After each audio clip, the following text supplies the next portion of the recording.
Greetings, friends. I'm AK.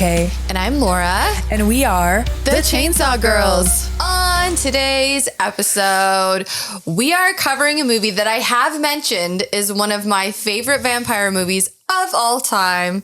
It is 1987's Near Dark. I feel like this might be our quickest turnaround for mentioning a movie. We made a reel about it on Instagram, and then we're like, you know what? We're going to cover it. Hell yeah. Well, when you told me that you hadn't seen it, and I was like, well, we have to cover it now. And then I think we were dabbling with the idea of doing a different movie. We changed our minds, and you were like, I really want to see Near Dark. Yes, and that's I was true. like, darn, let's do it. We moved one of our ideas to next loop. That's what it was. And I'm like, what about Near Dark though? Because now you sold me on it. Yeah. If it's one of your favorites, I feel like I have to see it. Yeah. And I'm so glad that we're covering it. Me too. I really, really loved it. You did? I did. And I was like, why? Well, of course, once I saw 1987, you know how I feel about 1987. True. And we're going to get into a lot of the similarities, of course, I'm sure. But this did come out 2 months after The Lost Boys. Yes. Which I was fascinated by. And I'm sure we'll get into some of those details soon. Sure. Yeah, absolutely. They did. They came out the same year. The main difference between the two is The Lost Boys had a massive budget and a huge studio backing them. Yeah. Whereas Near Dark had a budget of $5 million, which is considerably lower than The Lost Boys. Yes. And it was more of like an independent film. Yeah, and it feels that way. It feels darker. It feels grittier. Feels grittier, for sure. Lost Boys had more humor in it. This one did not have humor in it, I would say, for the most part. Like the Lost Boys felt very polished. It felt, I don't want to call it sparkly, but it had sort of a different tone. It's sexier.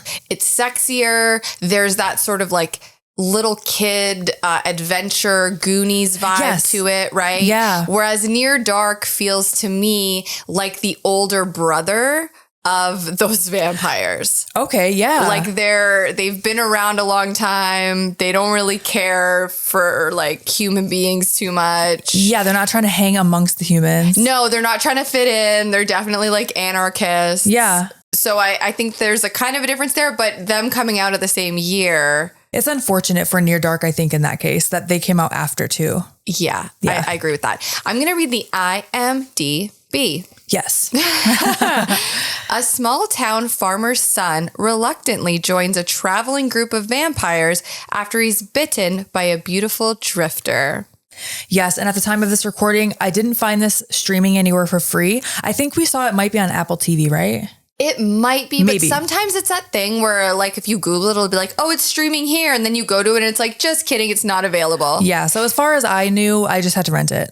I know for a fact that it wasn't on streaming services for a very, very long time. It was on Shudder for a minute. There is a solid chance that it is not streaming anywhere. Yeah. I'm almost positive. I don't even know if you can buy it. There was a long time where it was out of distribution. Yeah. Like for years and years, you could not watch it unless you owned a copy of it. Oh, that makes it more appealing, I think. You're like, ooh, why is it so hard to find? Yeah, exactly. So this was directed and co-written by Catherine Bigelow, who was the first woman to win Best Director at the Academy Awards for The Hurt Locker. Oh. Yeah, and she was co-written by Eric Red. Okay. It stars Bill Paxton, who we love, as Severin. Yes. Lance Henriksen as Jesse, and Jeanette Goldstein as Diamondback. And you may notice that those three were in Aliens together. Oh, shit. I didn't even think about that. Yeah. Oh, wow. Yeah. So they already had a relationship, rapport, trust with each other. And I mean, if you watch the movie, you really can see that these actors had great chemistry and they were familiar with each other. At least that's how it comes across. Yeah. Oh, that's awesome. And it's great that in the movie they got to be like in a little gang too. Yeah, they are. They're the family. Yes. They are family. I thought this movie had a great soundtrack. Dude. I do love the soundtrack. The scene when they walk into the bar, the music that's playing. Yeah. Serotonin in my veins. I love that scene. I have so many fun facts about this movie. Oh, I can't wait. I'm definitely going to sprinkle them along as we're talking about it. Couple of things, though, that I do want to mention that I just thought were like very fascinating. The crew, the cast, they stayed at a motel behind a truck stop during filming. Okay. This was a predominantly night shoot. Wow. I want to say it was like 47 days shooting, and I think 40 of them might have been at night. Okay. The cast became close, and it was hard for them to get out of character because the vibe. They were staying behind, I love how I said the vibe, but they're staying behind a truck stop, and it was like they couldn't really escape the atmosphere. Yeah. If that makes sense. Yeah. So they kind of, I don't want to say it was method acting, but they definitely felt like, at least this is, I'm gathering this from the interviews I watched. Right. It felt like they were just in character all the time. Yeah, I was just going to say, when you mentioned motel behind a truck stop, I'm like, was that the motel they shot in? Because that's kind of what it felt like. Right, exactly. And a couple like little things about this movie specifically. Obviously, these are vampires. It's not really mentioned that they're vampires, and they don't follow actual vampire folklore. Yeah, there's like a little hints of it here and there, right? Like similarities, but I don't think they ever actually say vampire at all, right? They do not. That's very interesting. They're not affected by mirrors, crosses. Mm-hmm. And if you're paying attention during the shootout scene, I believe it might be Jesse's pistol that has a cross on the handle to kind of also go along with the fact that this is not regular vampire folklore. Oh yeah, I didn't catch that. Yeah, and the only thing that they do keep is the sunlight. The sunlight, obviously, yes. And I still feel that they did their own little spin on it as far as how it affects them, which I really enjoyed. Yeah, no, me too, for sure. And the blood transfusion scene at the end of the movie was inspired by Dracula. Oh. Bram Stoker's Dracula. Nice. So, a couple of like little fun facts before we dive in. So let's do it. Okay. We are introduced to one of our main players, Caleb. Yeah. He's a nice little cowboy. Mm-hmm. I would say he's what, 19, 20? Yeah. Maybe? Probably like 18, 19. Somewhere in that region. And he's got a little cowboy hat on, and he's like hanging out, and he's outside this bar, and he's interacting with his friends, I imagine. They're hanging out by the truck, and one of his friends spots a smoke show down the street. A smoke show. I mean, he sells it like he's like, oh my God, we all have to turn around and stare at this girl. Literally is like, I think he says, feast your eyes. Okay. Take it easy there, cowboy. Yeah. Legit. And it's May. Mm-hmm. And May looks to be about 17, 18, somewhere in that region. And we do find out eventually how old she is, but I would say she looks about that age. Yeah.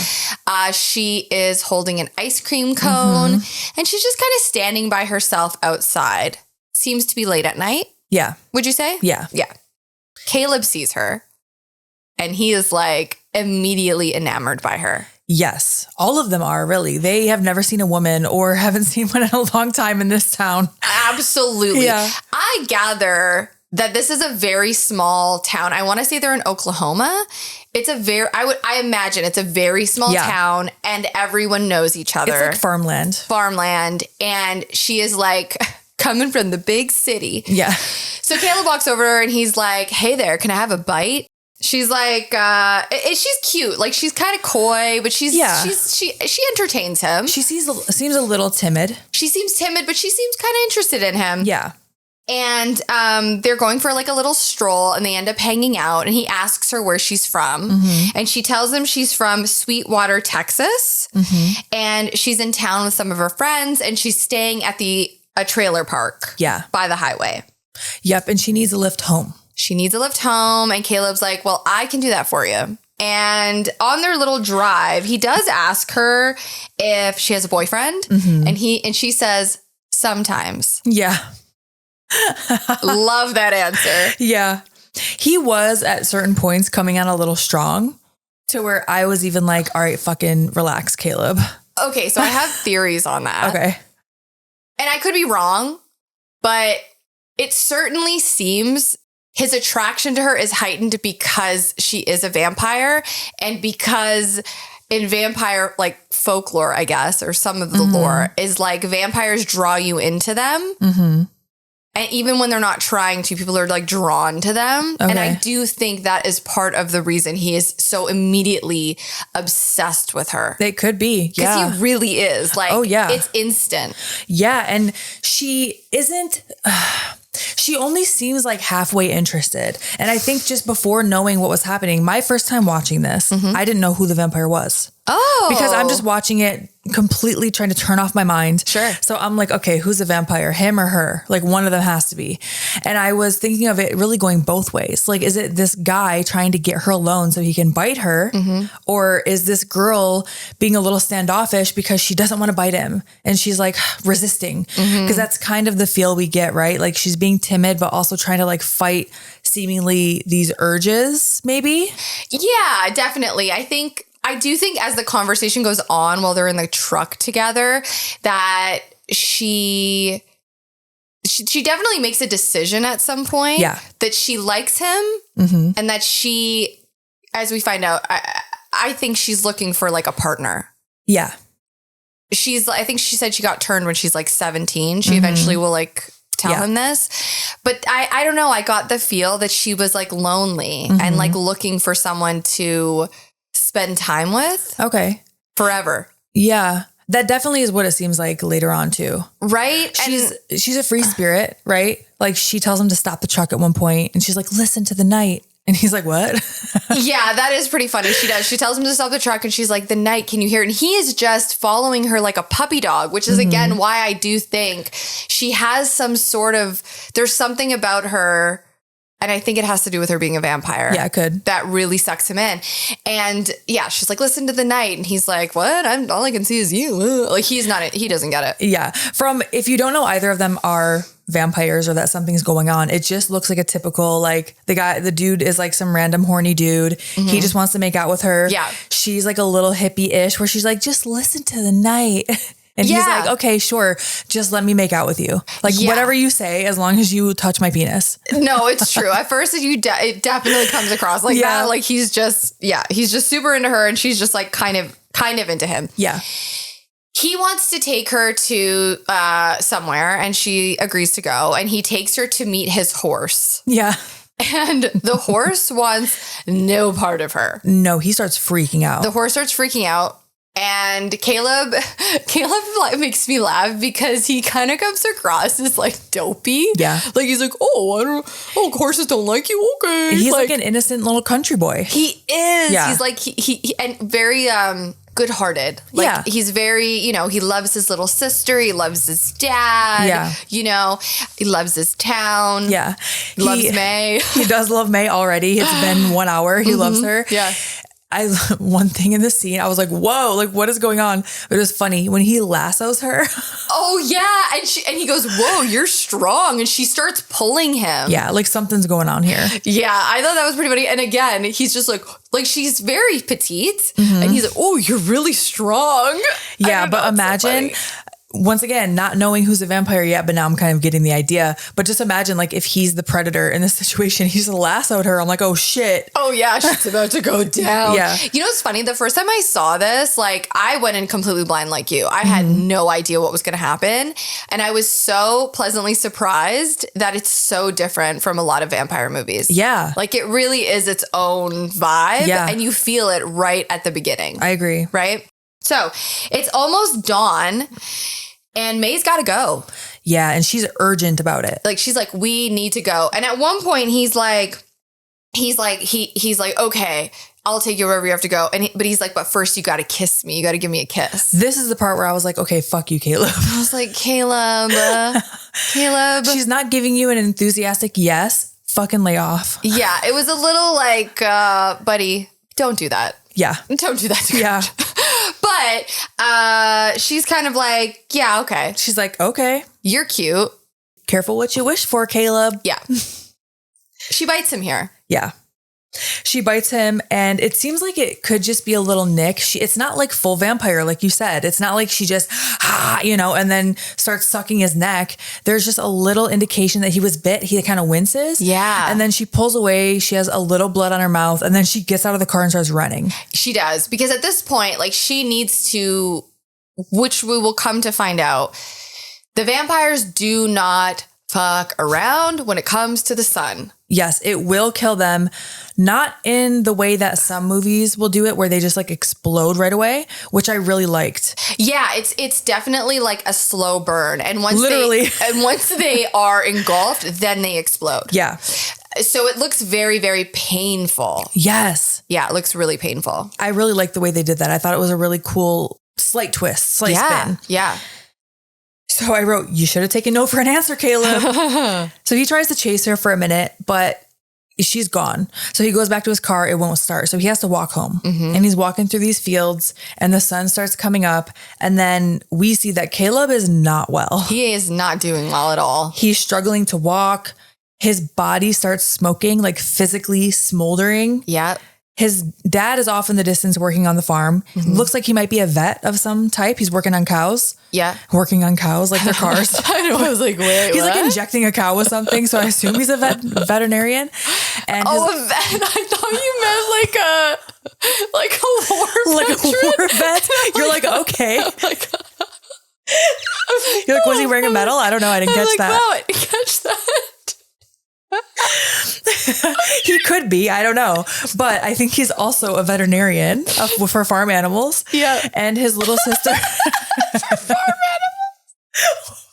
animals. Well, in this, You just looked at me and you're like, for farm animals specifically, I imagine that is a different type of vet. Yeah, probably. Yeah. Yeah. And so his little sister, Sarah, is, walking around while his dad is working. And she sees Caleb off in the distance and she's like, Daddy, there's Caleb. Look, he looks sick. And Caleb's like falling over. His face has started to turn like a little black, like almost like it's charring. Yep. And he is not okay. So we see a big beat up RV in the distance and it is booking it through these fields. Yep. And toward Caleb, whose face is now like, he's sweating. Yeah. And, or maybe just, I don't know, burning. Yeah, I think he's burning. I think he's melting like a candle. Melting, yeah. Yeah, yeah.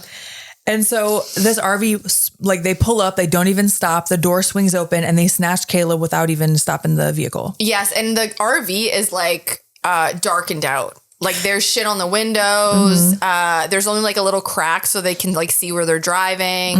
And the sun is blocked out of this RV. Yeah. The dad and the sister start running toward this RV and I mean, they're not going to catch it, but they do notice, they do see that Caleb gets kidnapped. Yeah. Now in the van, we meet some of the characters you already mentioned, like Bill Paxton, who is Severin. Mm-hmm. We see, what was his name? Jesse Hooker, right? We meet Jesse. Jesse, who looks like he's the oldest of the group. Yes. He looks like an older man. He has a rat tail. He does. He isn't the oldest of the group, but he looks like the oldest of the group. We meet Homer, who looks like the youngest of the group. He looks like a child, like a 12-year-old, but he's actually the oldest. Yep. He was turned first. I wonder who turned him. I'm not sure. Yeah, we don't find out. Yeah. We meet Diamondback, who I would say looks like she could be in her 20s, maybe early 30s. Yeah, something like that. She definitely has a relationship with Jesse. Yeah, they're like together. Yeah, and they're kind of like the mom and dad of the family. Yeah. I think Diamondback kind of looks at Homer as like her son, even though Homer's older than her. And they do have some conflict between them when it comes to that. Homer has a lot going on because of his appearance and versus his age. Yeah. And something that I do want to note when I was doing a little bit of research on this, each character is battling their own internal conflict and issues except for Severin. Severin is the only one out of the group who is a true vampire in the sense that he has no remorse, no empathy, no compassion. He's out for himself. He's out to party and have a good time. Oh, that shows. So he's like the kind of textbook vampire. When you just said that, I was thinking of him and I was like, what is his internal conflict? So that makes sense. Not a darn thing, just having a great time. Yeah, he does a great job showing that. For sure. He's definitely like the wild child. He's amazing in this movie. He actually says to Caleb, when he gets dragged into the van, the first thing he says is, "Howdy, I'm going to separate your head from your shoulders. Hope you don't mind." I have to say, my love of vampires.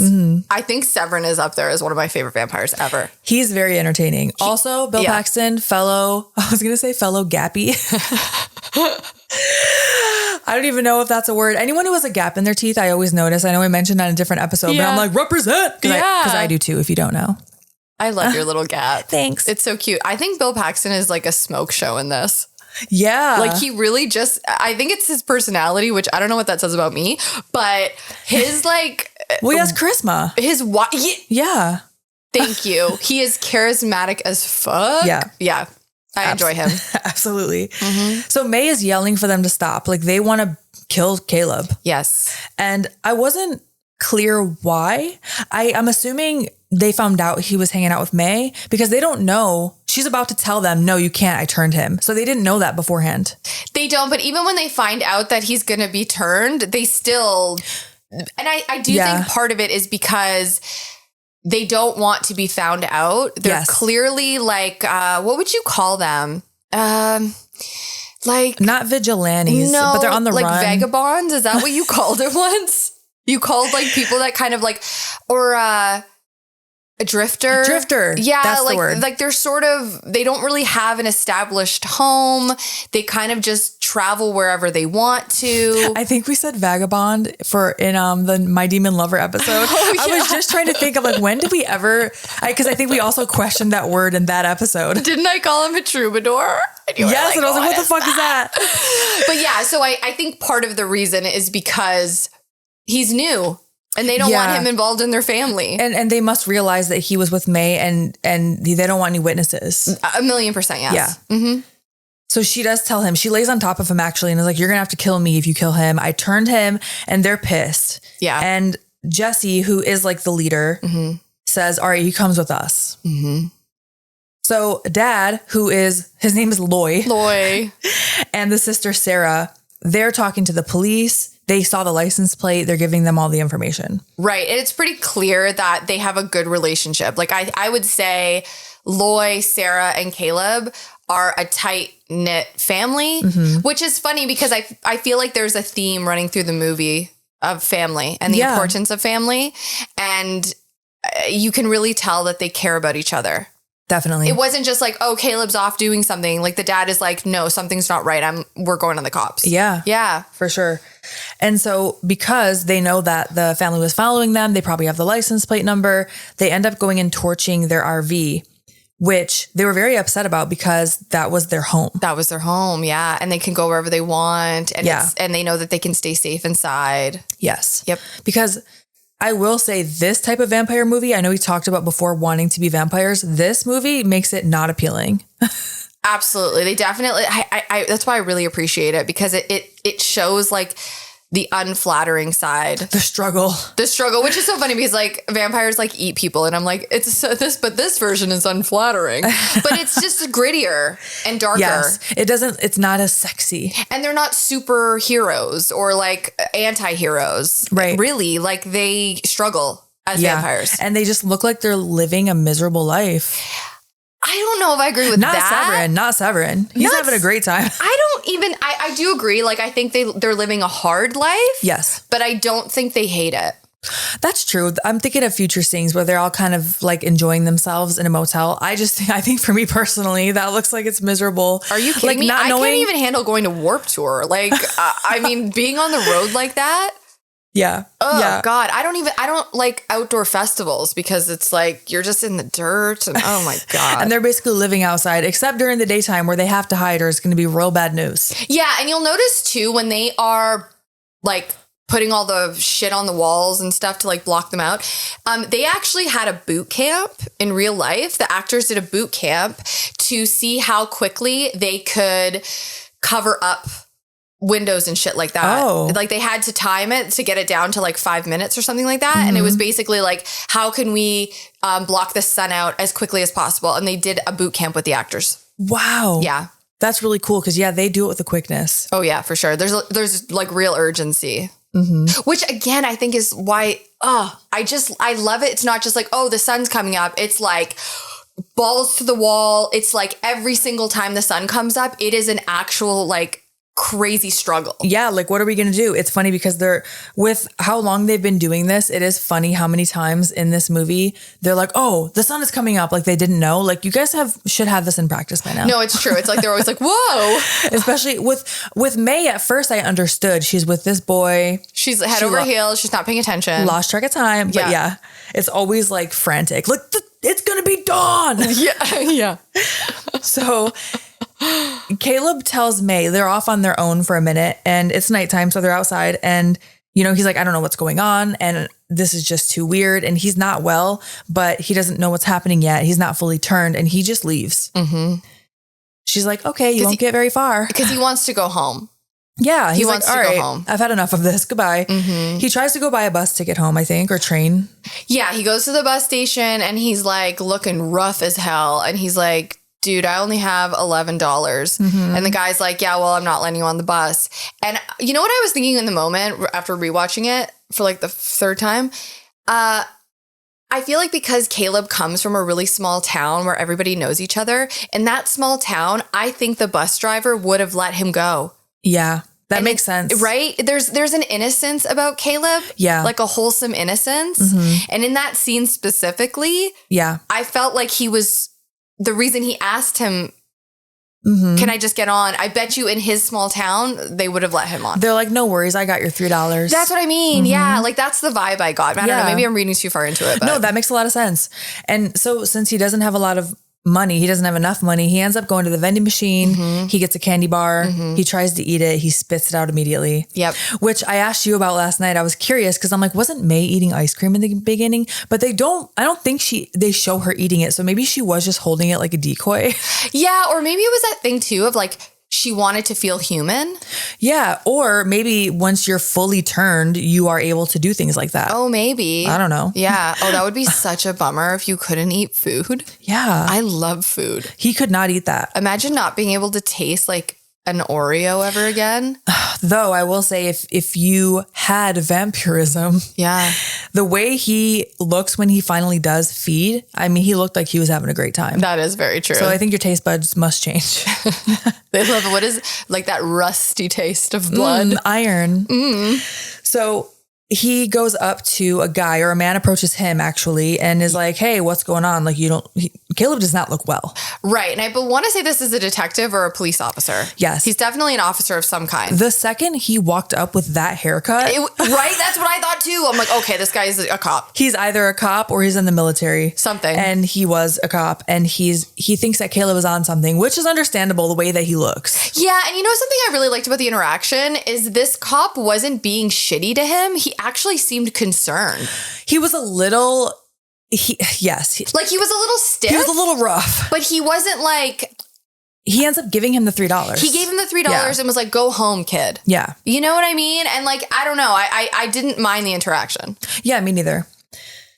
So Caleb's walking around like he is in a lot of pain. When he gets off the bus, May is there waiting. Yeah. Like, stalker much? No, I'm just kidding. You're like, yeah. And I'm like, what? I'm like, it's a love story.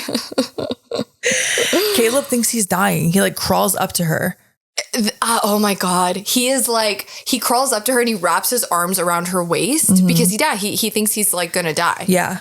And I think he's very disoriented. Oh, yeah. Because I don't know, like I would be like very scared. He just comes across like he's just like, oh, this is the end. He looks fucked up. Yeah, he looks real sick. Yeah.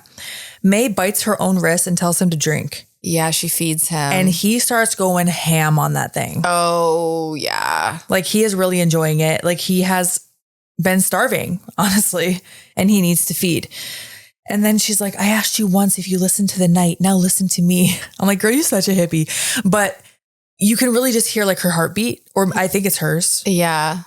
I don't know if vampires have a heart, but she has blood. I don't know if it was a heart. I thought it was the heartbeat of the night, but maybe I'm too hippie. Maybe it was because she was saying listen to the night. They also make out immediately. They're definitely like enamored by each other. I also wanted to mention that they filmed this in Arizona and it was really, really cold when they filmed it. I believe it's supposed to be summer, but in any event, in real life, it was really cold. And when it's really cold, obviously you can see your breath on camera. Yeah. This is before CG, or before CG was very, was used often. In any event, they had to keep ice cubes in their mouth so that they wouldn't have cold breath show on camera. I didn't know that ice cubes would prevent that. I didn't either until I read about this. And I will say, just consider this for a second. It's freezing cold outside. It's a night shoot. So it's probably like 2:00 in the morning. Yeah. You're wearing summer clothing and now you have ice cubes in your mouth. No. Right? I'm good. That's hard. And you have to act. You have to act like it's summertime. Like it's summertime. That's tough. Yeah, that has to be tough. Mm-hmm. And so then they're holding hands and they kind of run off into the dark together, smiling. Mm-hmm. And May is into him now. Now this is like her partner, right? Yeah, for sure. Mm-hmm. Also, I would never think Arizona is cold, but I guess at night in the desert gets really cold. Yeah. I wonder if it was winter. I know originally they were supposed to shoot in Oklahoma, but there was a massive flood like the day before they were supposed to shoot. It was like a devastating flood and they had to move to Arizona in order to shoot the film. Damn. Yeah. Mm-hmm. Holy shit. Yeah. So the dad, Loy is just it's just such a cute name for him. I know. He is told by the sheriff that they found the RV. It's been torched. Loy and Sarah are driving around like to different states to try to find Caleb. Oh yeah. And they're showing like pictures of him and like missing persons things. And they are on the hunt for Caleb for sure. Yeah. And so when Caleb tries to call home, nobody answers the phone. He tries to call on a payphone and no one answers. That's right. Because his dad is out looking for him. Yep. May tells Caleb he needs to learn how to kill. And he does not want to do this. No, he doesn't want to kill anybody. And she's like, okay, do you want to die? Because you have to. Mm-hmm. You have to feed. You must feed. And then we cut to a scene showing Homer crashed out on his bike as she's explaining to him how he has to feed. Oh yeah, like we're kind of, again, it's like the montage of like how each one of the characters eats. Yeah, like how they're tricking people basically. Yes, Homer pretends like he fell off a bike. Yeah, he's laying there like he's passed out. So of course a nice person stops their car and goes over to him and he grabs them and bites them.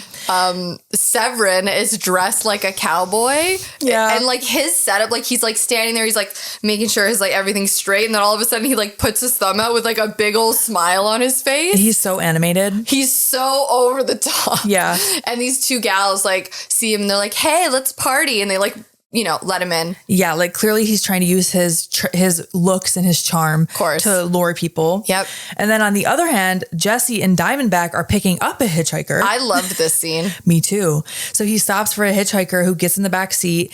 Someone comes to the driver's side window, obviously knowing that hitchhiker, pulls a gun on them. Yep. Now the person in the back seat pulls a gun on them. Yep. And they're like, stop the car or get out of the car, whatever they say.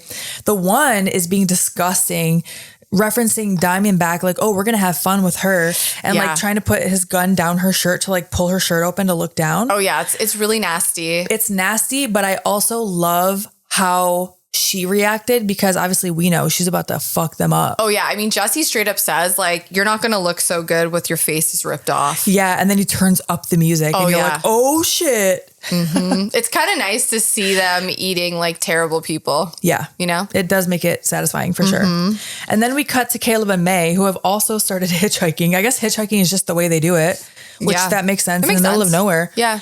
With a truck driver who I love. I loved the truck driver. Me too. I looked up his name, but it just said Cajun truck driver. Oh, he's so like happy to be like talking about the truck and showing them like, see, you can go this fast and da-da-da-da. And he's just like really jazzed about it. And I think Caleb says something like, oh yeah, I used to drive trucks or something. And this like the guy's super like stoked about it. But they're both looking at him. Like Caleb's looking at him, first of all, like he's dying. But he's looking at him like, I'm going to eat you. I don't want to eat you. It's very conflicted. Caleb gets really sick. Yeah. And they have to pull over. Yep. And at first, the truck driver thinks that he's like drank too much or he's hungover. Yeah, because I think he was giving him alcohol in the car. Yes, he totally was. He's like, oh, you can't handle your booze. He was like, what? You can't drink and drive? Yeah, it was like really, and I mean, I don't know. His reaction was a bit odd, but he was just trying to be friendly. And then he was like, oh, are you really sick? Yeah. Like, he was so friendly and like trying to joke with them and stuff. I know. I felt so bad. I really didn't want him to die. Yeah. And then May was like, I don't know if I should. Just kidding. And then she bites him, eats him. Yeah, she was over it. And then we think Caleb is going to take a drink, but instead Caleb is again drinking from May. She's feeding him. And she says to him, you gotta slow down because if you drink too much, you'll kill me. Yeah. And she has to kind of pry Caleb off of her in that scene. And he has to like goofiest shit-eating grin on his face. Like she is annoyed at you because you didn't make the kill like you were supposed to do. Yeah. And now you're just sitting there smiling like a goofy ass grin. Don't, like, if I was her, I'd be like, don't fucking smile at me right now. He's like blood drunk. Yeah. Oh yeah. Right? Like like milk drunk like babies get. Yeah, I guess so. I mean, I didn't know that was a thing, but I guess think so. Yeah. I don't really know either, I guess. I think I've heard that before. And I'm pretty positive, like in vampire world, feeding another vampire with your own blood is like not respected. Yeah, I didn't know what was going to happen at first when she did it the first time. I thought something like, oh, if you do that, that means it kills the other vampire or it's poison to you or I don't know. I think it's just you're putting yourself at risk letting another vampire drink from you. And also you should be hunting for your own food. Which is what they're trying to make Caleb do. Exactly. And the family is very serious about this. Oh, they are not. They're like, you need to feed. And if you don't feed, we're going to make you feed. And if you don't, if we can't make you feed, we're just going to kill you. Yeah. Essentially. Yeah. And I think there's a point around here where Jesse tells him, like, you got one more chance. Yeah, this is what's about to happen right now. Yeah. They want to kill him. Homer's like, he's not one of us. May is like, please just give him one more day. And Jesse's like, no, he makes a kill tonight or he's done. That's right. Mm-hmm. So they all go to a bar. This is my... I was about to say your favorite scene. My favorite scene, the music that is playing when they walk in. Mm-hmm. Ooh, I love it so much. Yeah. Yeah, so it's great. Set the tone. Okay, so we walk into this bar. It's kind of seedy. It's, it's kind of in the middle of nowhere. Yeah. We've got a bartender. We've got a man sitting at the bar having a drink. Mm-hmm. Patrons are in there playing pool. Whatever, we're having a good time. Diamondback, Jesse, and Homer grab a booth, and they're kind of chilling. Severin and Caleb go to the bar. And Severin is just immediately starting shit. That's what I wrote. He's immediately a dick trying to start shit. Like, he walks over and sits down next to this bar patron. Yeah. And just starts fucking with him. Mm-hmm. And then he fucks with him a little bit and then he's like, oh, I'm just kidding. And then he like tells the bartender to like pour the guy a drink. Mm-hmm. But then he ends up drinking the drink and then sprays it all over this guy. Which I've totally done that in a match as a spot before. Of taking a shot and spitting it all over someone. I feel like you did that at Shine. Oh, that was like a Shine staple. Yeah, because there was a bar in the venue. Yeah, I love that. So obviously, the bartender is like, you need to get out of here. Yeah. As this is happening at the bar, we turn back to Diamondback and Jesse and Homer. Homer's laying on the table. Like, it's really just a weird shot. Like, he's like kind of messing around on the table. The waitress comes over and it's just a weird interaction. Like, she looks uncomfortable. She's putting their drinks down. Jesse is, he's kind of grabbing her a little bit. Yeah, it made me uncomfortable. It made me feel like he was assaulting her. Yeah, I felt like he was being like very grabby. Yeah.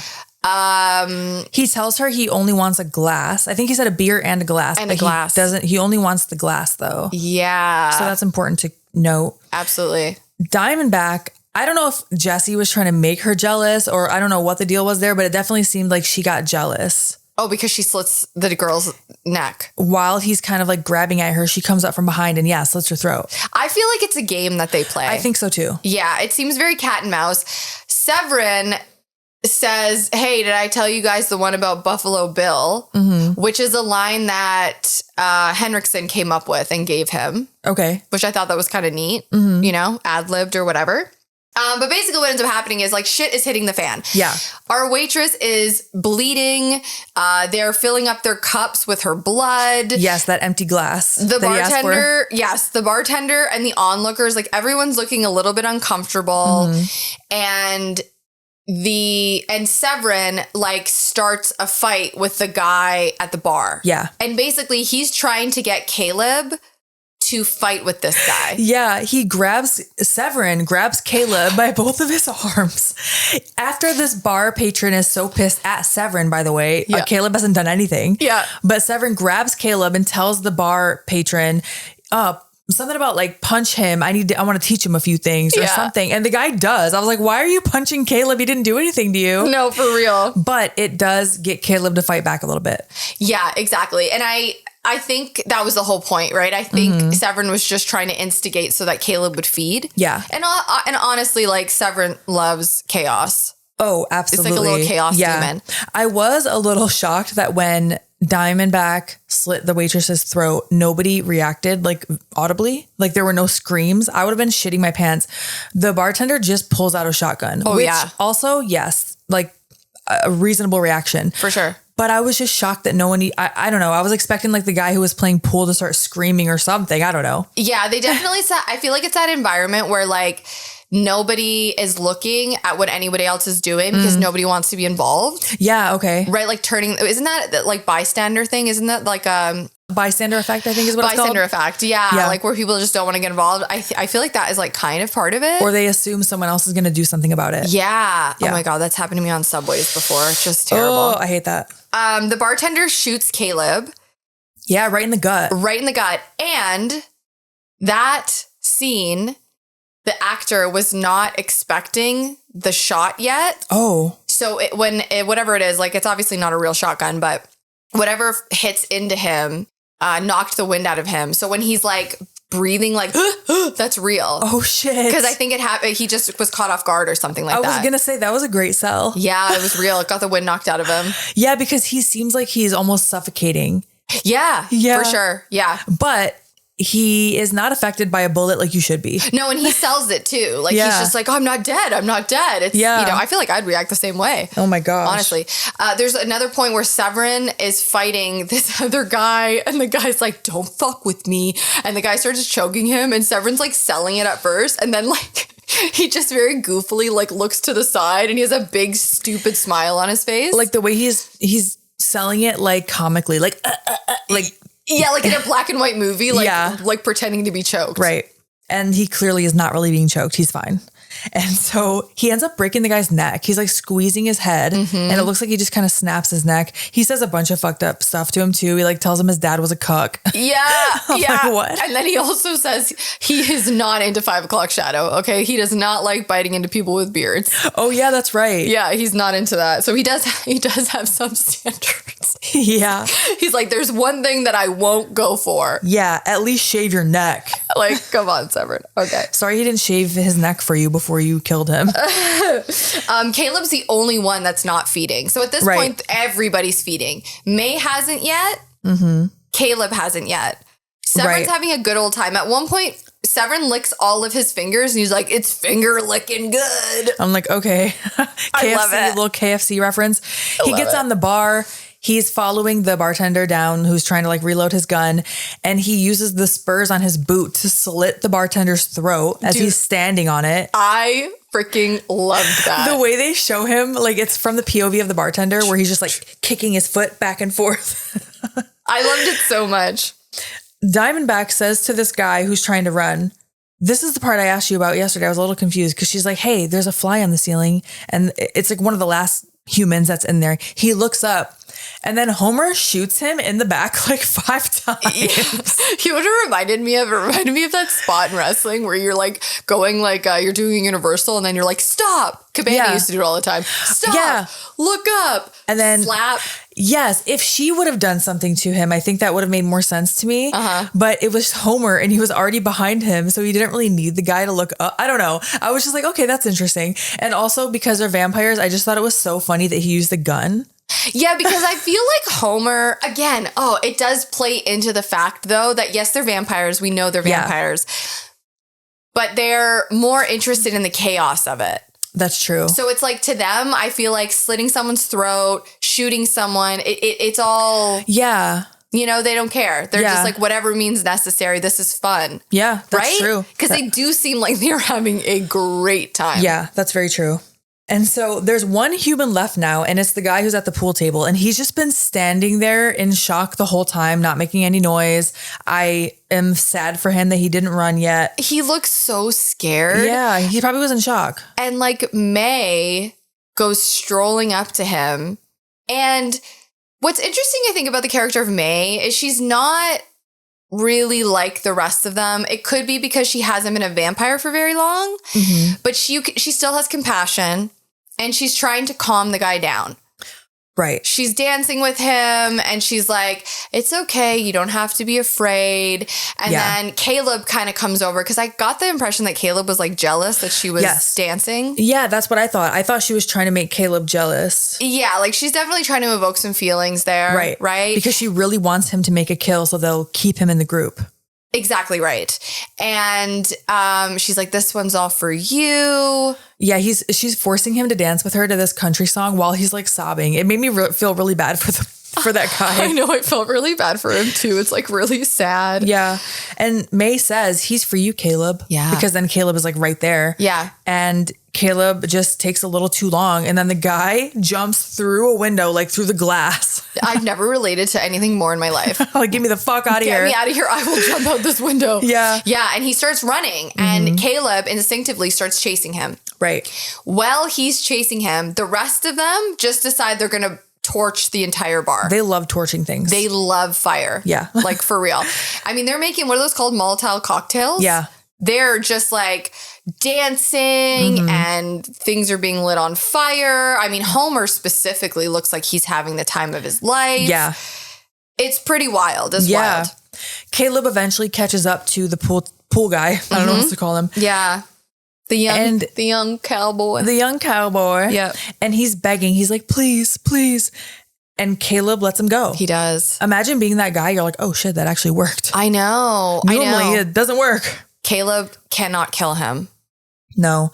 And the crew pulls up in a new van that they found at the bar and they grab Caleb, they're all in the car or van and they start putting foil up and spray painting the windows. I think they just had those supplies on them in their bags or whatever. They do because you can see it later on. Jesse pulls stuff out of his bag. Yeah. They were ready to go. And that reminds me, that's of what you were talking about. Probably that scene where they had to do it really quickly. Yeah. Apparently they did use one of the takes where they were doing all of that in the boot camp. It was so well done and so good and so quick that they used it in one of the scenes. I don't know which one it was, but okay. I imagine it was at the motel for some reason. Maybe. I have no idea. Yeah. I would imagine, but they don't have a place to stay yet. So they're in the van. They're freaking out because once again, it's almost done. We took a little too much time having fun blowing up this bar. They need to figure out where to go. So they stop at a motel. Jesse pays in cash. Yes. And the motel owner recognizes him. Yes. He's an old man. And he says, weren't you here once before, years back? Honestly, I love that in vampire movies. Yes. When somebody recognizes a vampire from decades ago. Decades. I love that. Because Jesse says, yeah, I make it a point to come through here every 50 years. Yeah. So imagine this man might have been 80 and he saw him for the first time when he was 30. And he's like, you look familiar. Yeah. That's so wild to imagine. So the whole crew is sleeping and it doesn't take very long. The police start banging on the door. And at first I was like, I don't know why I thought maybe it wasn't really the police, but it is. It is. And they're kind of staying it's definitely a motel, but they're staying in kind of like a shack. They're like standalone units. Yeah. It's like a little shitty bungalow. Yeah. I don't know. Yeah. And so Severin peeks out of the curtain. He must have not realized that it was daylight already. He gets burned. And his skin immediately turns black and charred. Yeah. Yeah. So they all start waking up. They're freaking out. Homer's crying, no, not daylight.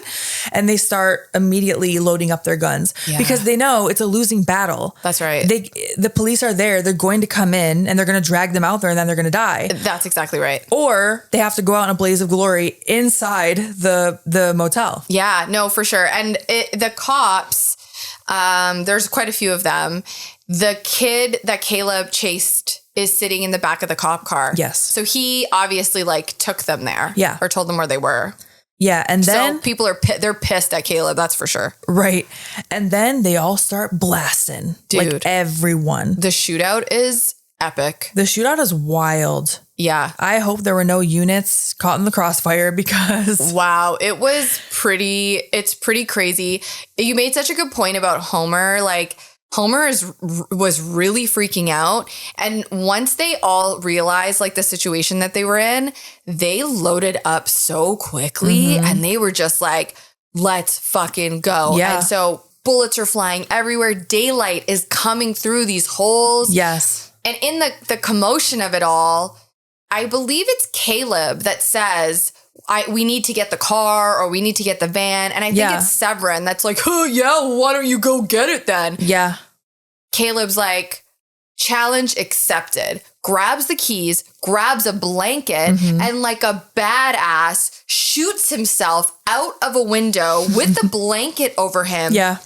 And starts gunning it for the van. Yep. What is so epic about this? He can't really run that fast because the sun is affecting him. Yeah. So he's like, and he's being shot. He's being shot. He gets shot in the legs. He can barely walk and he's just edging forward. Like, just imagine being the cop and that's what you see. You're shooting this person and they're not going down. I would resign. I'm just going to go home now.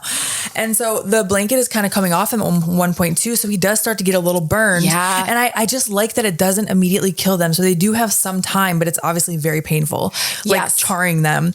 He gets the blanket back on him. We already know that the bullets don't really hurt them that much. No. Like it hits them and they're kind of like, oh, what the fuck? But it doesn't stop them. Definitely not. And I think the sun obviously is weakening him. So I imagine that's why the bullets are slowing him down a little bit. Yeah. Also wanting to note that the effect, the smoke coming out of his clothing, there's actually a bunch of cables underneath his clothing that are linked to cigars. So the smoke that is coming off his body is actually from cigar smoke. Wow. And the actor does talk about how he stunk like nasty cigars for like days afterwards. I was going to say, did he never want to smell a cigar again? I would imagine so. Some cigars, I actually like how they smell. I know that's weird, but cigarettes I think are disgusting. I like the smell of weed and I like the smell of cigars. I like the smell of weed and I like the smell of a black and mild. What is that? It's a type of, actually, I don't really know. Why did I say like what this? is that? What is that? A black and mild? I don't know. I think they're popular around this area in Michigan. I don't even know what the fuck it is because I don't smoke them, but I think it's like a cigar. It's a specific type of something you smoke. Yeah. I don't know. It's interesting how I don't particularly enjoy smoking weed. I don't like smoking anything in my lungs. Like I don't want, I'm not about that, but I do love the smell. Yeah, me too. Yeah. Anyway. Okay. So he finally gets to the van. The fire stunt was wild. Oh yeah. Like he eventually does, the blanket catches on fire. And so. And the visual is unreal. Like he's going to grab the van driver door handle. I don't know why that sounded weird to me. He's going to grab the handle and his hand is on fire and his head is on fire, like through the blanket though. Yep. It looks crazy. And I just think about the actual stunt person doing that. For sure. He gets to the van. He drives. Climbs in while he's on fire. Oh, yeah. And I literally was like, oh my God. When I first watched it, I was like, oh, well, there goes the van. It's about to blow up. Yeah. And instead you can kind of see him like putting the fire out with one hand as he puts it into gear. Yeah. I also think about the real van and I'm like, did the roof get charred? Right? Yeah. But he gets in, he drives through the motel room, like through a wall, successfully picks up the crew. Oh yeah. And they get out of there.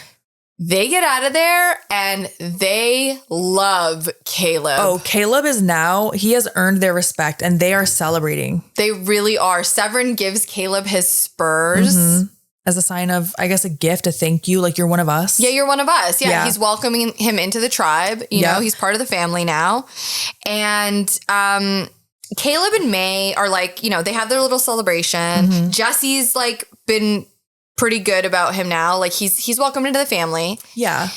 I think it's really it's kind of cute because you can tell there are questions that Caleb has been wanting to ask them, but he wasn't in a position to do that because they didn't like him. So he's like, hey, Jesse, I got a question for you. How old are you? And Jesse says that, what is the line? It's very specific. He says, oh, I know what the line is because I wrote that shit down. He said, let's just put it this way. I fought for the South.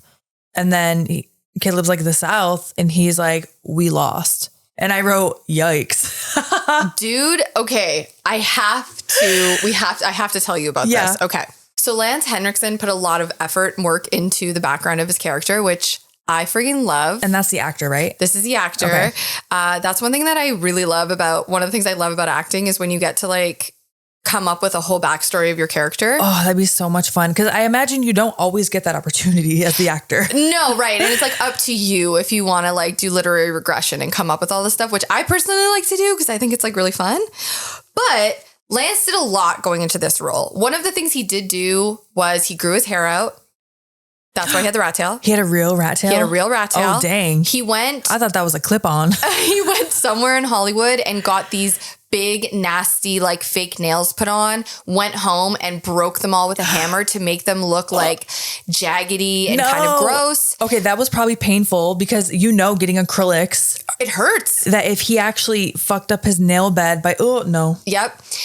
He also drove cross-country to Arizona and kind of lived in his car and sort of lived on the road to sort of really get into like character. Real method acting for sure. And the idea behind, or like his origin story that he came up with is he was turned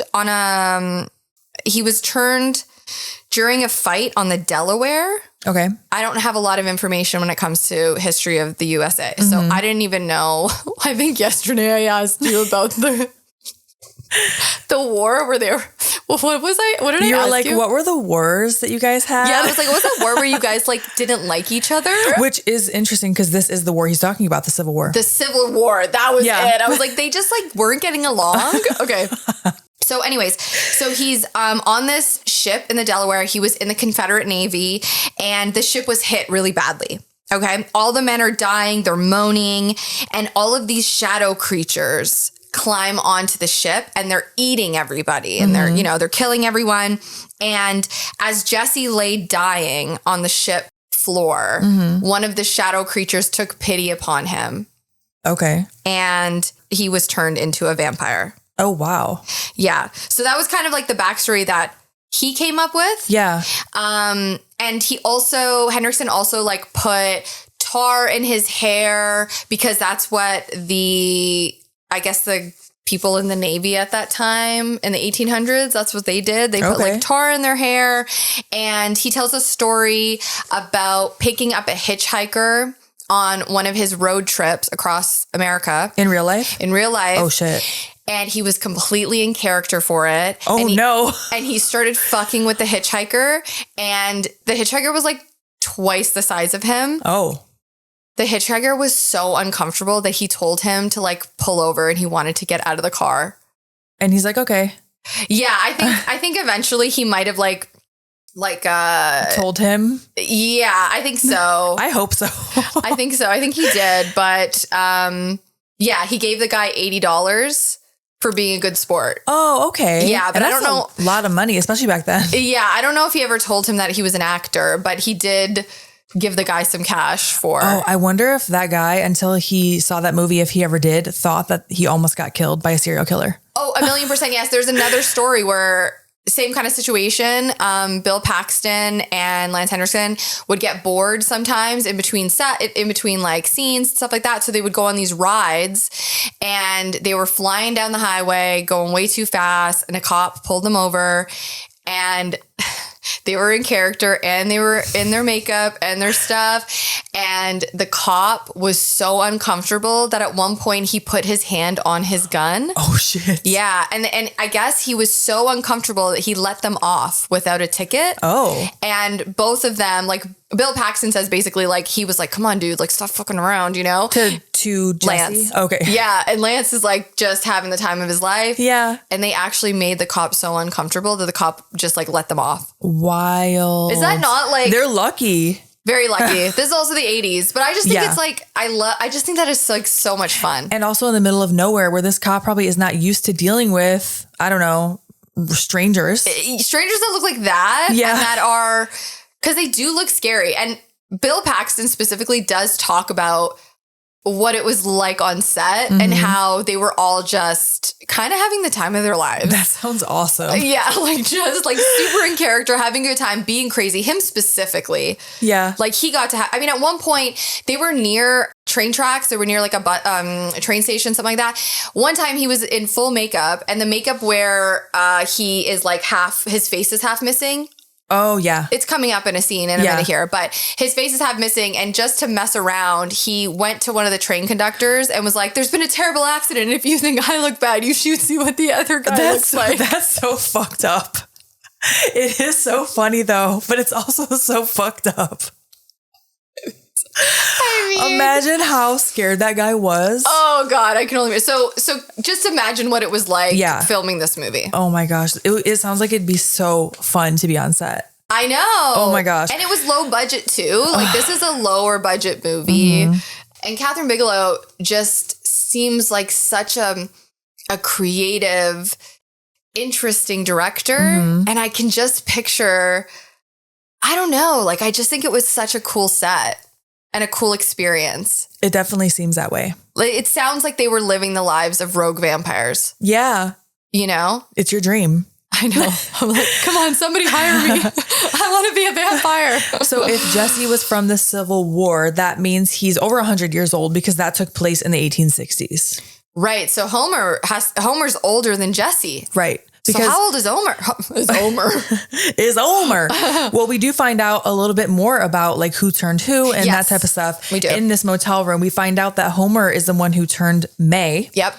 And Homer wanted May all to himself. Yes, he did. Homer is lonely.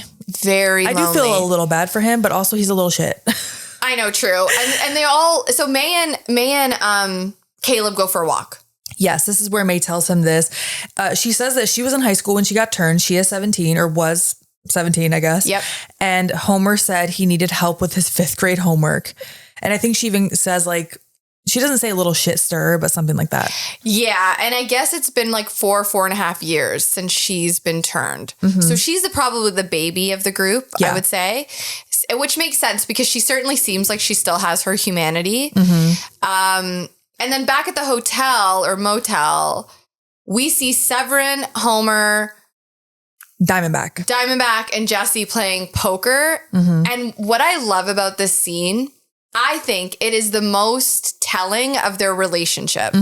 They're friends. Like, you know, they're family. They're family. They're having a good time. They're all just sort of joshing around. They're having family game night. At one point they pull guns on each other, but then they like laugh about it. Yeah. And it's just obvious that this is like a core group that love each other. Yeah. And which I think is interesting because they're such ruthless killers. Yes. But they have respect and loyalty to each other, you know?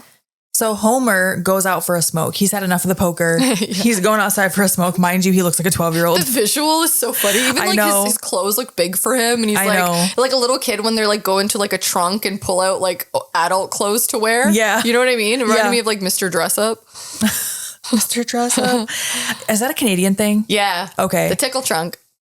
I don't like that at all. What the fuck? The tickle trunk. Is that like Canadian Mr. Rogers? Yeah. Okay. Yeah. Mr. Rogers didn't have a tickle trunk. No, he didn't. But Mr. Jessup and Mr. Rogers knew each other. So yeah, they worked together at some point. Okay. Yeah. So Homer's outside. He hears someone around the corner. Sounds like they're at the pop machine. Yes, I do say pop. Soda, whatever. I say pop too. Oh yeah, it's like Midwestern / Canadian. I think it's, yeah, exactly. So he walks over and he sees that it is a little girl around his age, maybe. Well, the age that he looks. It's Sarah. It's Caleb's sister. Oh my God. Her line is so cute. She goes, it's impolite to stare. Oh, she has a little attitude. She's sassy and I love it. Yeah. He tries to strike up a conversation and you can hear, even though I assume this was a child actor, right? Playing this role of Homer. Yeah. I assume it was a child. But even then, even though he's a child, he puts on like a more childish voice. I know he totally does. He almost has like a little lisp. He's like, "Hey, what are you doing out here?" Even though that didn't have a S in it. But do you know what I mean? Yeah, like he tries to make himself sound more innocent. Yes, exactly. And like less threatening. Yeah. And he's like, "What are you doing here all by yourself?" And she's like, "I do what I want when I want." I was like, okay, girl.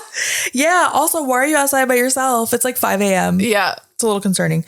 But he's like, "Do you want to watch TV?" And then she stops and she's like, "Oh, you got a TV?" She's a little interested. Yeah. So he promises her television. And so he brings her back to the room. Yes. And you want to know something that I thought was like so clever? Diamondback immediately asks her, who she's there with. Oh yeah. She's like, what the fuck's going on? But it's like, it's so smart. Like, she's like, Yeah. who are you here with? And what room are you in? What room are you in? Because Yeah. then they know, okay, we'll go kill this guy. Exactly.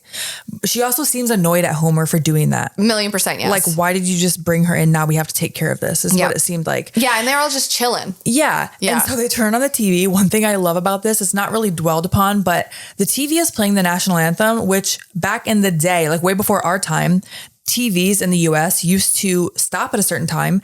They'd play the national anthem to end the programming, and then it would go to static. So that's what happens here. Whoa, I didn't know that. So do you notice how it goes to static and he starts hitting it and he's trying to change the channel? He's like, no, no, no. He promised her television. So he's freaking out because he's like, oh, nothing's on. Like, programming actually ended at a certain time. Dude, I didn't know that they play the national anthem. I remember like sometimes waking up in the middle of the night if I left the TV on and it would be like, brr, and it had like the colors on the screen. Oh, yeah. Yeah. Whoa, I like completely forgot that they did that. That TV just ended at some point. Yeah, dude. Crazy. I totally forgot about that. Okay. But yeah, Crazy. I think the national anthem thing was like, I mean, yeah, it was in the 80s. It would have been like, we were too, it was before our time. Yeah. So Homer starts freaking out. They do mention it's 5 a.m. They're like, why is she alone at 5 a.m.? Mm-hmm. Caleb wasn't there yet, but he walks into the room and Caleb and Sarah see each other. And I think the first thing she says is like, I should punch your lights out. I know. I just like, first of all, I love Sarah. Like, can we have a spinoff when Sarah grows up? Because I'd love to see like who she grows into because she's so sassy and like knows who she is at like, what, 7? But I love the relationship between Sarah and Caleb. Like, he sees her and it's just like immediately like, I love that like they're so close. Yeah. And he hasn't lost his humanity yet. No. You know what? Sarah probably grew up to be Buffy. She's a vampire killer now. Oh, hell yeah. So then Severin walks in with Loy. He went to the room. He got Caleb's dad. And Caleb is like, you got to let them go. Yeah. This is my family. Yeah. Homer is like, no, you're not taking her from me. She's mine. Yeah, she's mine. He says, she's mine. It's at first I was like creeped out because I'm like, I know you look like you're 12, but you're also like hundreds of years old. I guess it doesn't matter because you're undead. Nothing applies to you like normal. But also you had brought up a good point when we talked about it before that he's like lonely and he's looking for a partner and he liked May. Yeah. Because he says to Caleb, like, you took May and now I'm gonna what does he say? Chew on your sister or something like that. Weird. And I was like, what is he talking about? Because he's like, now we're going to be even, Steven. And I was like, what does he mean? And you were saying he wanted May. He wanted May. And now Caleb not took May, but May likes Caleb. Yeah, exactly. And I think Homer, think about being our age, stuck in the body of like a tiny child.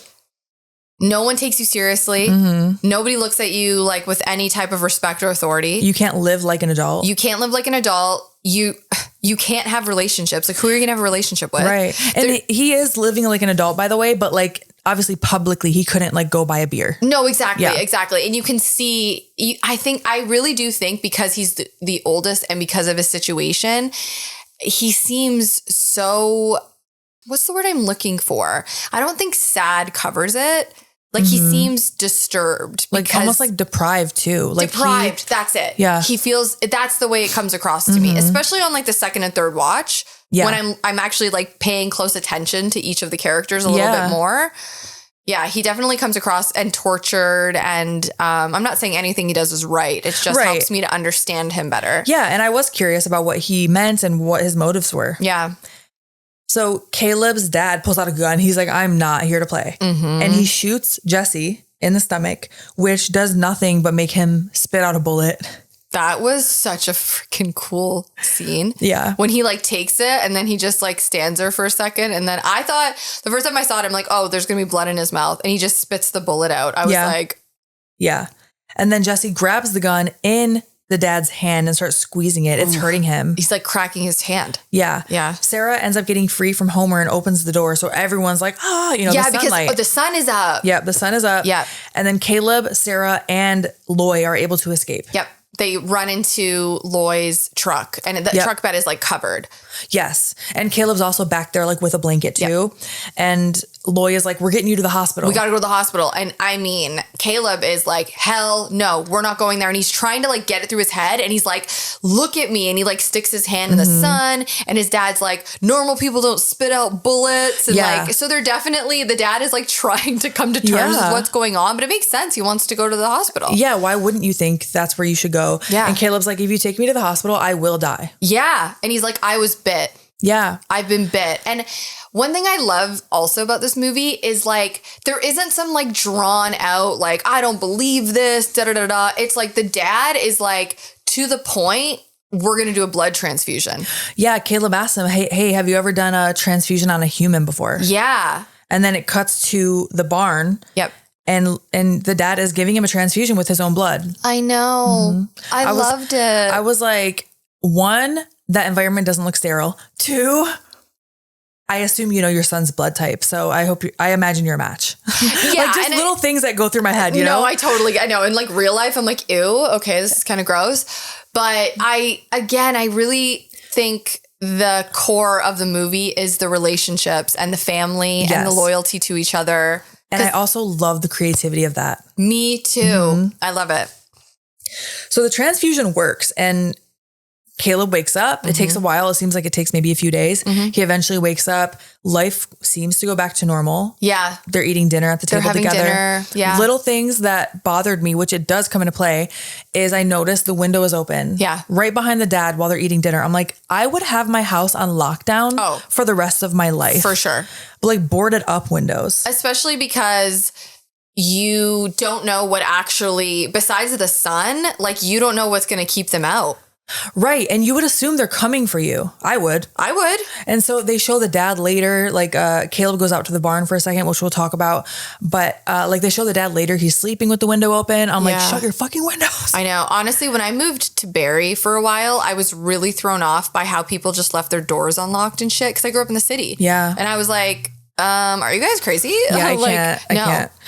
So when Caleb does go outside, he's like, oh, I need fresh air or whatever. I was also like... He hears a squeaking sound. Oh, he does hear it first. And he goes, oh, I'm going to go oil the swing. Okay. I don't think he thought that's what it was. Okay. I think he just was looking for an out. Yeah. And he goes outside and we see May. She's sitting on the swing. Yeah. Making a squeak. And she's sad that he left. Yeah. And she's asking him about it. Yeah. There's a moment where they kind of like look at each other. Then they run up to each other. They hug. They start kissing. Yeah. And at first, like she walks towards him and he walks towards her. And then she takes a step forward and he takes a step back. Yeah. And they're just kind of staring at each other and then they embrace. Yeah. And I just thought it, I don't know. It was just like such a beautiful scene. Yeah. I liked it. Yeah. I thought it was cute. Yeah. And she notices after she's hugging him and like kissing on him, she's like, your skin is warm. Yeah. Which I didn't even think about that it wasn't warm, you know? Right. Yeah. And then she asks him, what's it going to be? Yeah. She gives him an ultimatum. Like, girl, he's known you for like 2 days. For real. It's been like 2 days. What's it going to be? And he hesitates to answer. So she runs away. She literally runs away. Yeah. Into the darkness. And so Caleb goes back into the house. He goes to check on Sarah, whose window was also open. And guess what? Sarah's not fucking there. Sarah's gone. So he realizes Sarah's gone. He doesn't tell his dad, which I also thought was interesting, but he goes outside and he realizes all the cars have the tires slashed. So he goes on horseback to go find Sarah. Okay. When he's walking down the main street, the clip clopping, it's like clip. Clop, yeah. Like, I don't know why I just was like so hyper focused on the sound of the horse. Yeah. I think it also might have been like done in post because I don't think it was matching. I think it did it like twice and then it stopped. I was like, okay. It was very much like an old Western. Yeah. And so they kind of go to like a downtown area, right? There are buildings. Yeah. And Severin pops up. Of course he does. He spooks the horse, which kicks Caleb off of him. So Caleb's on the ground. A semi is coming down the road and Caleb flags it down. And I immediately was thinking like, why are you bringing this guy into it? I know. Because you already know. Guy. You already know. And so Caleb is trying to get into the truck. The guy's like, I'm going to shoot you if you try to get in here. I'm going to give you to the count of 5 or whatever. And then before he even can, I think he says like, he's like 1, 2, 4. Boom. He doesn't even say 3 and then he gets shot. Yeah. By Severin, by the way, through the head. Yep. So I wrote, of course, Severin shoots him in the head. So Caleb is like, well, I need to get in this car or in this truck. Yeah. So he pushes the guy, he gets into the truck. And Severin is like standing in the middle of the road, kind of taunting and goading Caleb to come forward. And Caleb's like, well, since you asked, and he guns it towards Severin and hits him. Yes. And for a second, we're like, oh, he killed Severin. Yeah, he's celebrating in there. He's celebrating in there. I mean, he doesn't know. He doesn't understand vampires. He doesn't get it. Obviously, we know Severin ain't dead. Yeah. Severin starts climbing the front of the truck onto the hood. He looks psychotic. And like half burnt His, or melted. He looks melted and disfigured and gross. And he is like laughing. He punches a hole through the hood and just starts pulling and ripping wires out. Yeah. And like he's just being a complete psychopath. Yeah. And is this the makeup then that he wore when he pulled that prank on someone? Oh my gosh. Absolutely it is. He almost looks like burnt Chucky. Yeah. No, he does. Yeah. That's exactly what he looks like. Yeah. And so he's like ripping all the stuff out. And Caleb, he like is accelerating and then he pulls like an eject lever. Yeah, I don't know. I'm not familiar with trucks, which I should be because my mom was a truck driver for like years and years. But I didn't really understand what was happening except that he pulls this lever. He hops out of the truck. The truck keeps going and then it explodes. Yeah, I'm assuming, I don't know what you would have in a truck that makes it continue to accelerate. But yeah, he tucks and rolls. Yeah. And it flies into something and blows up. It blows up. Yeah. Yeah. So goodbye, Severin. So if any truck drivers out there want to let us know what that lever is, please. We're very interested. Yeah. So now Homer has Sarah in this station wagon because, by the way, they're now driving a station wagon. Yeah. And he's kind of holding her hostage in there while Jesse and May are blocking the car. They're standing in the road and Caleb is approaching them. Yep. And May is asking Jesse to let him come back. And Jesse's like, it's too late for that. And honestly, Caleb doesn't want to go back. May. No. He's over it. He just wants Sarah back. And Diamondback starts to come up from behind Caleb. And we know that they're going to try to like jump him or attack him. She tries to throw a knife, but Sarah had escaped Homer at this point. She gets out of the car, yells for Caleb to like duck or something, look out. Caleb ducks and the knife hits Jesse like in his mouth. Like in his mouth. It goes right down his throat. Yeah, he pulls it out like a sword swallower. Yeah, like yeah. And then he spits out some blood. And he goes to, Diamondback tells Caleb here, make a run for it, which for a second I was like, oh, is she on his side? No, it's the games that they play. It's the game. She knows that Jesse wants to shoot him. He's like a cat. He wants to torture his prey and play with it. And he's got Sarah. He's running with Sarah, isn't he? Caleb has Sarah at this point because she escaped Homer. Her. Yeah. So Jesse lines up a shot and May hits him. So it redirects his shot. Yeah. Then they're all like, all right, let's get in the car. Jesse's pissed. He doesn't do anything to May, but he does look at her like, what the fuck? Yeah, which I think is interesting. I thought that his reaction was interesting. It wasn't like, okay, now I'm going to kill you, bitch. It was like, that's what I thought he was going to do. Like, really? You're going to, what are you doing? Just, I guess if that's really his family member, you know, sometimes that's how it is. You're not really going to like start fighting them, but you are like, why did you do that? Yeah. So Caleb's running. He eventually falls. He drops Sarah. And the car does swing by and scoop her up again. Yeah. She gets kidnapped again. I was like, come on, Sarah. Yeah. It's not her fault. She's like, so little. I know. And we're getting close to daylight. So of course. The sun is beginning to rise. We have learned throughout this movie that they lose track of time at night a lot. Like someone needs a watch. Right. Like you guys need smartphones. That's what you need. Yeah. You need a digital watch that beeps on the hour. That's a callback to a different episode. I love how people looked at each other. That beeps on the hour. So the sun is coming up. Yeah. Our crew is frantically trying to block the windows. Once again. And it is, at this point, it's moot. Yeah, it really is. It really is. And go ahead. So at this point, May has had enough. She grabs a blanket, she grabs Sarah, and she jumps through the back windshield. Yes. To escape. Yeah. And they roll onto the pavement. Yeah. And Homer is like, hell no, that's my gal. Both of them, both his gals. Oh, yeah. Oh, my God. The sun now is half up. Almost all the way up. And Homer, by the way, jumps out of the car without a blanket. No blanket, just his little coat. Yeah. And he starts running towards them. Mm-hmm. But as he's running, he starts smoking and he's like slowing down. Mm-hmm. And Diamondback is like screaming for him. Mm-hmm. And as he gets closer and closer to Sarah and May, he starts to like engulf in flames. Yeah. And then he blows the fuck up. Like a straight up explosion. Yeah. I was like, oh, okay, so they do blow up. It just takes a while. Mm-hmm. Yeah, exactly. So Jesse and Diamondback are still in the van, or not the van, the station wagon. And at this point, they realize like this is it for them. Yeah. It almost seems like they ran out of the stuff to cover up the window. So they just kind of give up. They kind of have blankets on, but it's not enough. Like you can see Jesse's hand is catching fire on the wheel. Yeah. And she says something like it's been fun together, or it was, we've had a great time, or it's been a great run, something like that.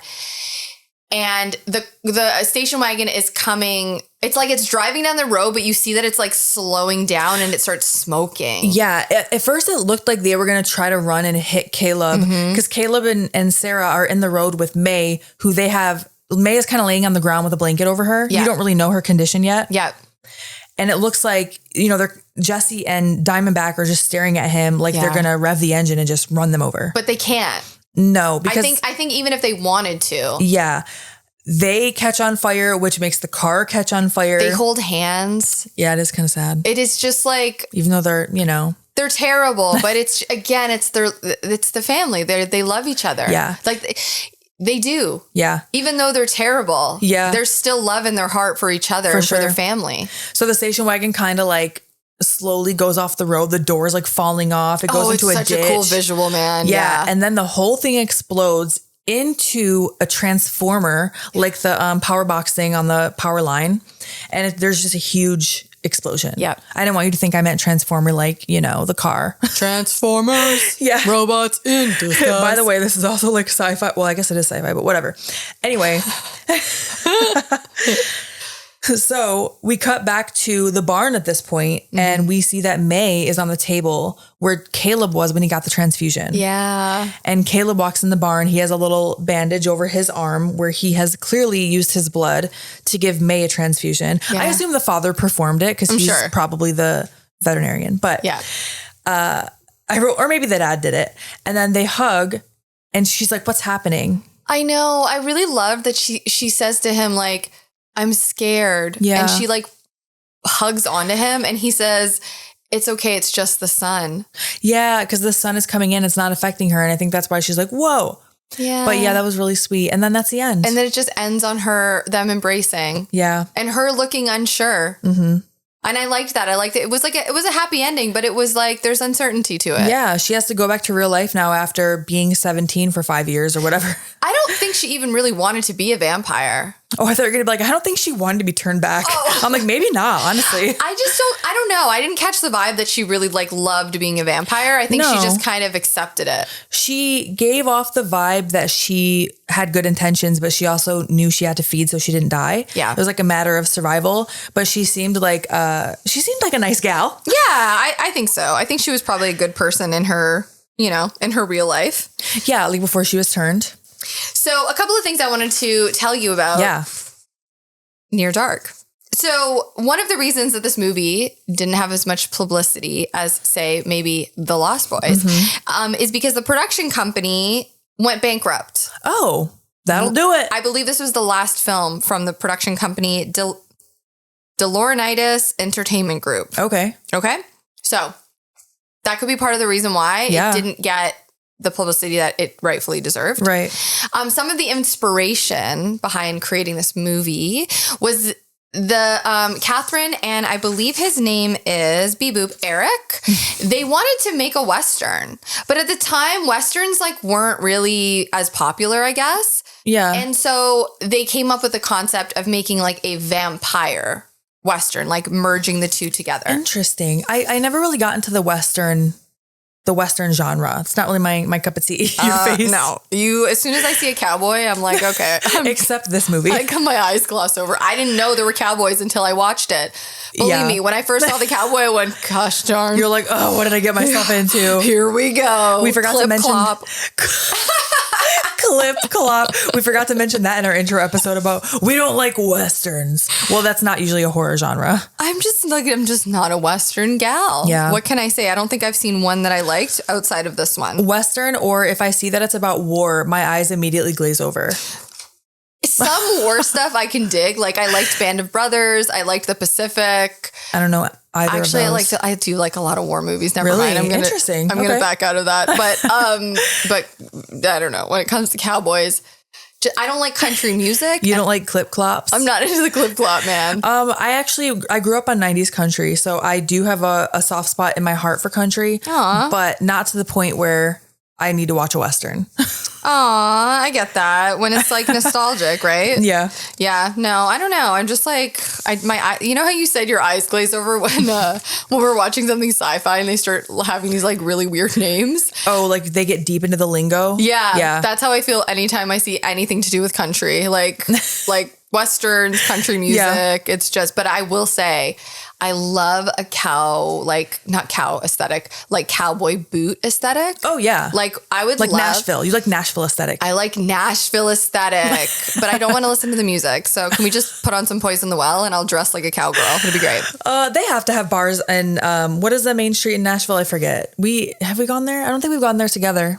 I've been there, but I don't remember what it's called. It's probably it's just called Main Street. I know. We're like, what is it? What is the Main Street? Whatever it is down in downtown Nashville, they probably have bars that aren't country. I bet you there's at least one. Oh, I'm sure. I'm totally sure. And hey, listen, if you love country, I'm happy for you. I think that's great. I love that for you. I love that for you. Okay, one more little thing. Again, talking about the actor specifically, a couple of things. One, Lance Henriksen lost a fuck ton of weight for this role.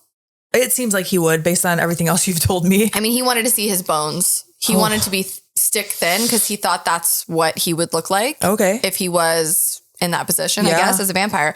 The other thing that I thought was interesting is Catherine Bigelow actually contacted James Cameron and asked him, hey, dude, do you mind if I use Jeanette, Bill, and Lance for this movie? And the reason she was asking him is because they were all in Aliens and she wanted to make sure that was cool. Like a respect thing? I think so. Yeah. Okay. Like, hey, are you cool with this? Like, and he was like, yeah, man, that's cool. I'm going to visit the set one day. And he did visit the set. And I guess there's a scene where Bill Paxton is hitchhiking and one of the cars gives him the finger. Okay. And that apparently is James Cameron. Oh. So there's one fun thing. And the other thing is eventually Catherine and James Cameron got married. Oh. And they were married for a couple of years. I want to say like 1989 to 1992 or something like that. So they were together for a couple of years. Oh, wow. And it all started with a little courtesy phone call. I guess so. Isn't that cute? That is really cute. I just love it. And honestly, 1989 to 1991. Okay. So I was right. You were close, yeah. Good for me. And there's also a part in the movie where they reference the Chicago fire, that they started a big fire in Chicago. Oh. Do you remember that? Yeah. There's a scene where he talks about that. And I think, I could be wrong, but I think it has to do with the Chicago fire of 1871. It was a massive fire and like 100,000 people had their like businesses destroyed and their homes destroyed. Yeah. And it could potentially be like it was because of them. Yeah. And they were remembering it fondly. Like, remember when we did that? Yeah. A total anarchists for sure. Yeah. But that was Near Dark. I'm so glad that I watched it. It was very interesting to watch so closely to when I watched Lost Boys for the first time. Yeah. You know what? I kind of forgot that it was your first time seeing The Lost Boys. Yeah. You know? And so I can definitely see why you are comparing the two. For sure. Like immediately comparing them, but also noticing all the differences too. Yeah, there's a lot of differences. I just think I think there's a lot of differences because it's a different movie. No, but it feels like a different type of vampire movie. It is. Absolutely. On your vampire list, where would you rate Near Dark? Oh, wow. That's a hard question. Yeah, think about it. I would need, this is a list I will actually have to like compile and write out. I would definitely write one too. Because I will absolutely forget things if I'm just listing them right now. Yeah. We'll rank them at some point. Yeah, that'd be fun. Yeah. Thank you guys so much for listening. Yes, we are on social media at Chainsaw Girls Pod, TikTok, Instagram. Sometimes, not really Facebook, but sometimes. Our email is chainsawgirlspod@gmail.com if you want to send us a little email. We also have a Patreon, and we want to say thank you to everybody that signed up for Patreon. We really, really appreciate you guys are amazing. And right now we are going to shout out our highest tiered patrons. Let's go. Let's do it. Ryan B. Thank you so much. Allie T, Josh N, Millie C, Chris S, Alexis T, Adam L, and James C. We appreciate you so much. Thank you so much for being patrons. Y'all are the best. Okay, bye.